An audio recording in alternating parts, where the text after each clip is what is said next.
ہماری تاریخ کے عظیم ترین دنوں میں سے یہ 6 ستمبر کا دن ہے۔ اگر آپ صرف اس دن کی صبح وہ تقریر سن لیجئے جو ایوب خان نے کی تھی، ریڈیو پاکستان پر وہ تقریر کی گئی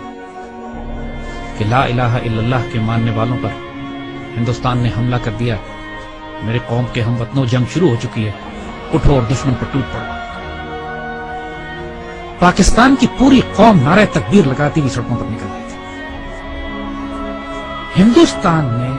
6 ستمبر کی صبح فجر سے کچھ پہلے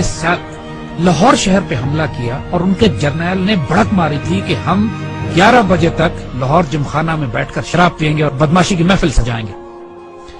دشمن کی طاقت کا بھی پہلے اندازہ کیجیے۔ دیکھیے دشمن 5 گنا بڑا تھا آپ سے، اور اچانک اتنا بڑا حملہ کرتا جس کے اندر ایک ایک حملے میں 500 ٹینک استعمال کیے جاتے ہیں، تقریباً 500 ٹینک لاہور میں، 500 ٹینک کے قریب سیالکوٹ کے اوپر جب حملہ ہوتا ہے، اور یہ دونوں سرحدی شہر ہیں ہمارے۔ اور حال یہ تھا کہ Pakistan was totally caught by surprise. آپ کو واقعہ بتاتے ہیں، واقعات اگر آپ سنیں تو اس سے آپ کو اندازہ ہوگا کہ یہ 65 کی لڑائی کا یہ واقعہ 6 ستمبر کو کیوں ہم اتنی رومانٹک طریقے سے، اتنی محبت اور اتنی پیار سے، ایموشن سے، جذبات سے کیوں یاد کرتے ہیں۔ ایئر چیف نے نور خان صاحب کی دلیری اور جرات دیکھیے، یہی پہ لیڈنگ فرام دا فرنٹ جسے کہتے ہیں، انہوں نے کہا کہ یہ سورٹیز نہیں جائیں گی جب تک میں خود نہ دیکھ لوں کہ یہ کتنی خطرناک ہے ہمارے پائلٹ۔ دنیا کی تاریخ میں پاکستان فوج ایک واحد فوج ہے کہ جس میں آفیسر کیجویلٹی ریٹ سب سے زیادہ ہے، اس لیے کہ ہمارے آفیسرز آگے بڑھ کر لیڈ کرتے ہیں۔ پاکستان نیوی کے پاس ایک سبمرین تھی غازی، اور اس سبمرین نے دشمن کا ناکہ بند کیا ہوا تھا۔ اس زمانے میں تاریخ ناول اور کتابیں لکھی گئی کہ سومناتھ پر محمود غزنوی کے 17 حملوں کے بعد یہ 18واں حملہ، اور پاکستان کی نیوی آگے بڑھ کر سمندروں میں گئی، دوارکا پہ گئی، دوارکا کے قلعے کو تباہ کیا بومنگ کر کے، فائرنگ کر کے، شیلنگ کر کے، اور پھر نکل کر واپس آئی۔ میرے والد توپ خانے کے افسر تھے اور سیالکوٹ ہی میں مقیم تھے، سیالکوٹ سیکٹر پہ بالکل سرحد پہ ہمارا گھر تھا میرے، اور جب یہ جنگ شروع ہوتی ہے تو خاندانوں کو، عورتوں کو، بچوں کو وہاں سے نکلنا پڑا، تو اس میں ہماری والدہ ہمیں لے کر نکلی،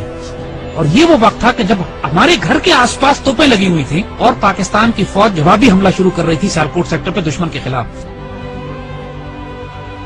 ایسے ایسے معجزات دیکھنے کو ملے ہیں۔ میرے والد عینی شاہد ہیں اس بات کے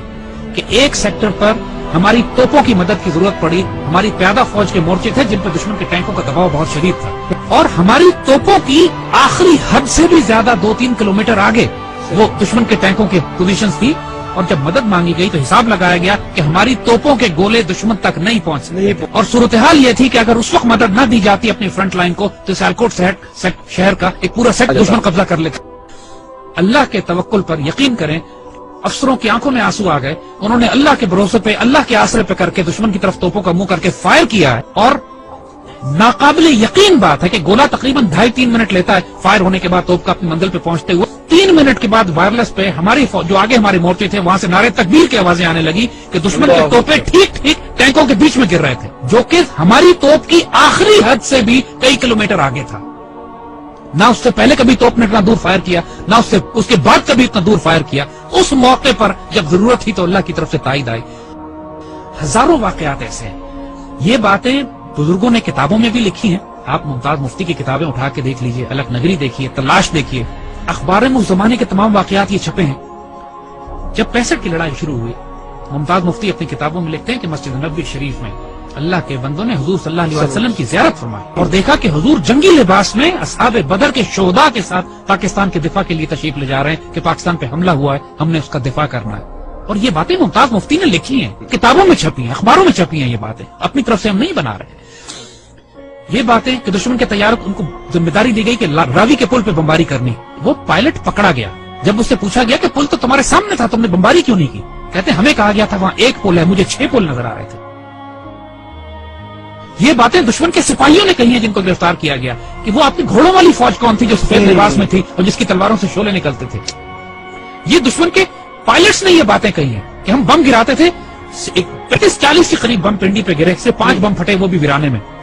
باقی بم پھٹے نہیں۔ بزرگ کہتے ہیں کہ فضائے بدر پیدا کرو تو ملائکہ آج بھی مدد کے لیے نازل ہوں گے۔ جنگ بدر پہ ہوا تھا نا ایسا، لیکن اللہ تعالیٰ قرآن میں فرماتا ہے کہ میں نے پھر 1000 ملائکہ نازل کیے، اور یہ بات صرف 1400 سال پہلے پہ محدود نہیں ہے۔ جب بھی مسلمان اللہ رسول کے نام پر کھڑے ہوں گے اس پاک سرزمین کی حفاظت کے لیے تو اللہ کی تائید نصرت آئے گی۔ 65 سب سے خوبصورت مثال ہے ہمارے لیے۔ ہم ایک واقعہ سناتے ہیں کہ جو ہمارے بچوں نے کسی کتاب میں نہیں پڑھا ہوگا۔ جب لاہور پر حملہ کیا انڈین ڈویژنز نے تو انڈین جرنیل اپنے سپاہیوں کو یہ حوصلہ بڑھانے کے لیے کہہ رہے تھے کہ لاہور اب صرف 3 میل 4 میل دور رہ گیا، بس تمہاری آنکھوں کے سامنے تھوڑا سا آگے بڑھو، اور لاہور تمہارے قبضے میں مزاحمت شدید ہو رہی تھی، اور پاکستان کے جوانوں نے اپنے آپ کو دشمن کے ٹینکوں کے سامنے ڈال دیا تھا روکنے کے لیے۔ اس کیفیت میں لاہور تقریباً 14 میل دور تھا۔ تو وائرلیس پہ جب ہمارے جوانوں نے، ایک افسر نے یہ سنا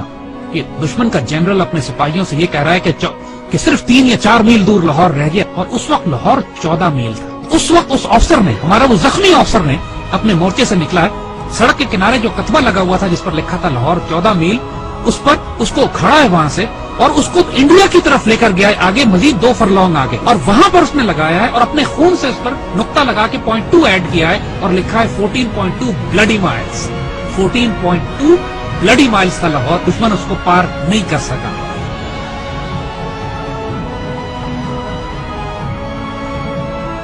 جب شہداء پہنچنا شروع ہوئے سی ایم ایچ میں، انہوں نے دیکھا کہ اتنا پریشر تھا کام کرنے کا کہ مرد سارے کام میں لگے ہوئے تھے، تو ان زخمیوں کو ریسیو کرنے کے لیے نرسز تھی، تو شہداء کو انہوں نے نرسز کے حوالے کیا کہ آپ ان کو تیار کریں اور رکھیں ایک طرف، تاکہ بعد میں ان کو بریل کے لیے لے جایا جائے گا۔ تو آنے والے جوانوں نے جب یہ دیکھا کہ بہنیں اور بیٹیاں ان شہداء کو ریسیو کر رہی ہیں تو انہوں کی آنکھوں میں آنسو آ گئے۔ واپس جا کے اپنی پوری یونٹ میں اعلان کیا کہ وہ شیرو دلیرو سینوں پہ گولیاں کھانا، پیچھے تمہاری بہنیں تمہیں وصول کر رہی ہیں، ایسا نہ ہو کہ تمہاری پشت دیکھیں اور یہ کہیں کہ یہ بغیرت پشت پہ گولی کھا کر آیا۔ یعنی یہ جذبہ تھا جوانوں میں کہ ہمیں دفن کرنے کے لیے پیچھے ہماری بہنیں کھڑی ہیں، اور سب نے قسمیں کھائیں کہ ہم گولی سینوں پہ کھائیں۔ یہ وہ باتیں یونٹوں کے اندر ہوئی، باتیں ٹیکسٹ بکس میں لکھی جاتی ہیں نا، کتابوں میں، یہ وہ باتیں کہ جو فوجیوں کے سینوں میں دفن ہے۔ ایسے بھی موقع آ گئے کہ جب دشمن کے ٹینک ہمارے توپخانے کے اتنے نزدیک پہنچ گئے کہ براہ راست توپخانے اور ٹینکوں کی لڑائی شروع ہونے والی تھی۔ کہا جاتا ہے دوسری جنگ عظیم کے بعد سب سے بڑی ٹینکوں کی لڑائی بھی سیالکوٹ میں لڑی گئی۔ باقاعدہ ایک آرٹلری آفیسر نے کمانڈ دی کہ H E unload and A P load, یعنی ہائی ایکسپلوسو شیل نکال دو اور اب آرمر پیئرسنگ شیل لوڈ کرو، کیونکہ اب توپ اور ٹینک کی براہ راست لڑائی شروع ہونے والی۔ اور یہ ایسا موقع ہوتا ہے کہ جس کے بعد آر یا پار ہوتا ہے، اور ایسے موقع پہ اللہ نے دھند بھیج دی، بیچ میں دھندیں آ گئی جس کی وجہ دشمن کے ٹینک رک گئے، اور جس طرح پہلے کہا تھا کہ پہلے دشمن نے خوف طاری کر دیا اللہ۔ یہی وہ نظریاتی اور روحانی اساس تھی ہماری جو ہمیں پاکستانی مسلمان بناتی تھی۔ وہ کیا چیز تھی جس نے ہمیں سیسا پلائی ہوئی دیوار بنایا؟ وہ یہی کلمہ تھا، لا الہ الا اللہ، جو ہمارے دل کی دھڑکنوں میں محمد رسول اللہ ماشاء اللہ۔ اور آج جو 10,000 بچے اور افسر جوان ہمارے شہید ہوئے ہیں پاکستان کے دفاع میں، کشمیر سے لے کر وزیرستان میں، فاٹا میں، سوات میں، خوبصورت ترین بیٹے، ہماری مٹی کا نمک، 21، 22، 24 سال کے، 25، 26 سال کے خوبصورت جوان، اپنے جب چھوٹے بچوں کو چھوڑ کر، والدین کو چھوڑ کر، بیویوں کو چھوڑ کر، جنہوں نے شہادتیں دی ہیں اور خواہش کر کے اپنے آپ کو والنٹیئر کر کے شہید ہوئے ہیں۔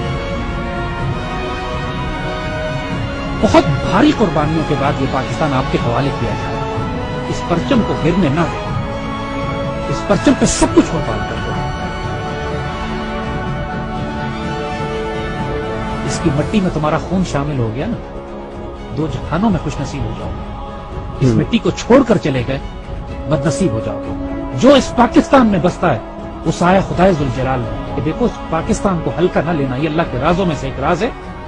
اس پر قربان ہو جاؤ، سب سے سستا سودا ہے، سب سے اعلیٰ سودا ہے۔ یہ ہمارے بیٹے جو اس پہ قربان ہوتے ہیں نا، یہ سوال نہیں کرتے کہ اس پاکستان میں ہمیں کیا دیا، اس پاکستان کو آج آپ کی ضرورت ہے۔ Make a stand, stand firm, stand United, live with dignity